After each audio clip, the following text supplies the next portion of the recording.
As he sits in the studio and stares off into the distance majestically this morning, Jeff joins us. Good morning, Jeff. Good morning. Hey, how you doing? Forgot what I was going to say. Yeah, what we're going to talk about. I know what we're going to talk about, and that is what I was going to say. I hate to rush it, but we are, staring down the barrel of a wintertime gun here, and it's coming at us faster than we want it to. So we're going to talk vehicle maintenance today. Maybe get a little jump start on some of this stuff that you're going to need to do.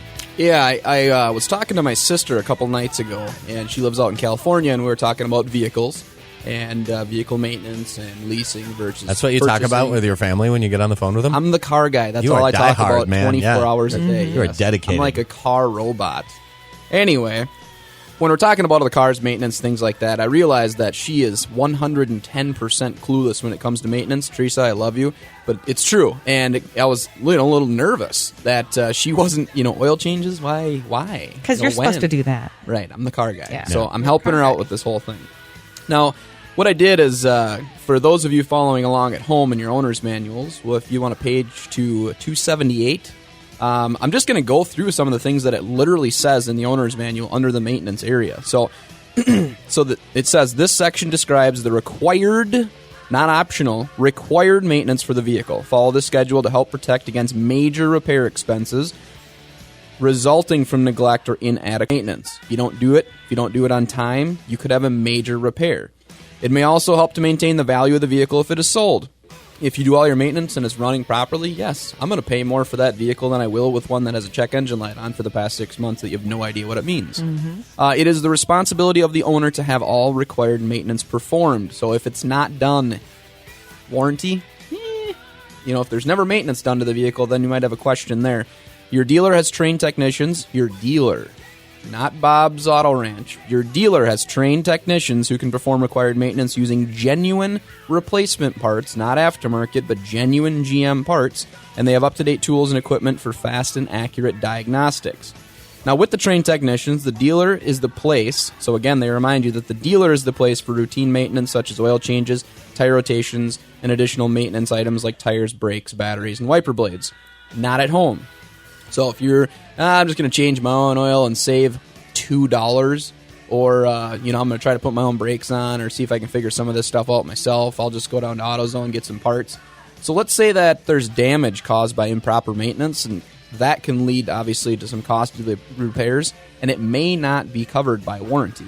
So if you try to do your own maintenance and you damage something and you bring it into the shop and they notice that it's damaged or not done correctly, they're going to ask where you had it done. And if you say, my garage, there's a chance that you won't have any warranty going forward. You could possibly void your warranty.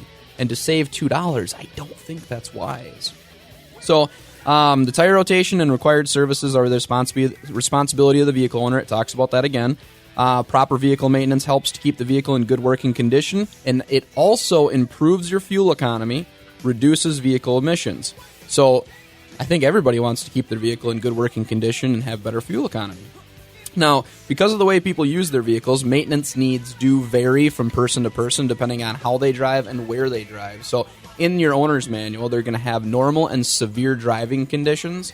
So normal driving conditions are just carrying passengers and cargo below the payload capacity. So if you open your driver door, there's a placard there that shows payload in both kilograms, I think, and pounds.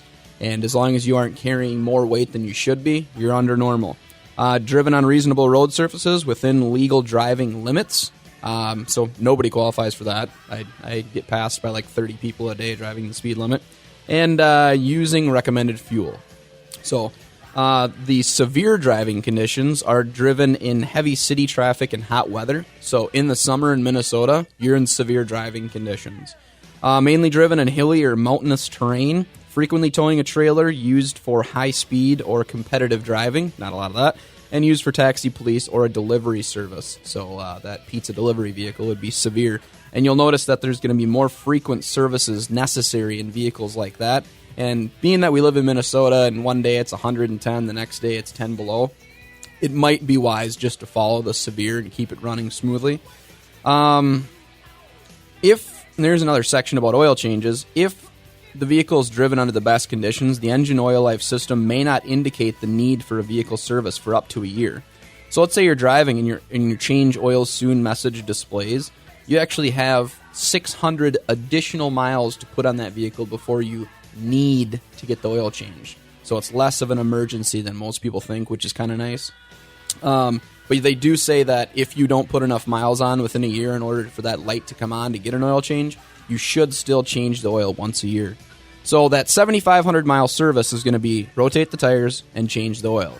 If you don't change the oil ever, it's not going to help properly cool the engine, and then when two pieces of metal possibly get too hot and weld themselves together internally in your engine, you can see where there's an issue.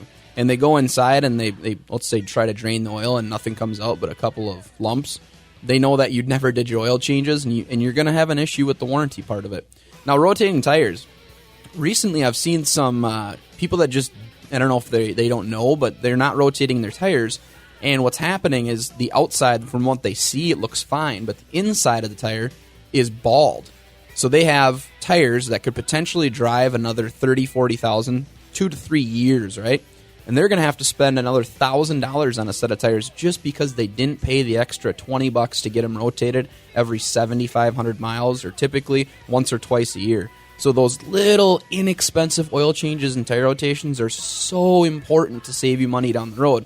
And I guess for me, seeing it firsthand so frequently, because when I buy that used vehicle and resell it on the lot, I have to put tires on it because it's not safe. You can have a blowout on the inside that you didn't even see, but when it's up on the hoist, then you're noticing it. So the only other thing really is going to be the replace the engine air filter, and that's just going to help the vehicle breathe a little bit better and run more efficiently, but that's something you don't need to touch for 45,000 miles. So for those of you that are leasing a vehicle or trade every 3 years, especially with the Buick with a 4-year bumper-to-bumper warranty, oil changes and tire rotations are pretty much it. That's other than maybe replacing like your cabin air filter just to have less pollen and things coming into the cabin of the vehicle. That's it. Oil change, tire rotation. It's really, really simple. It's a quick service. It's easy, but please do it, and please do it at your dealership. Jeff Wondra making all kinds of sense and stuff over there from all Snell these things Motors I need today. to do On the corner of Madison Avenue and Highway 22 at Snell Motors. Thanks a lot, Jeff. Thank you. Motors.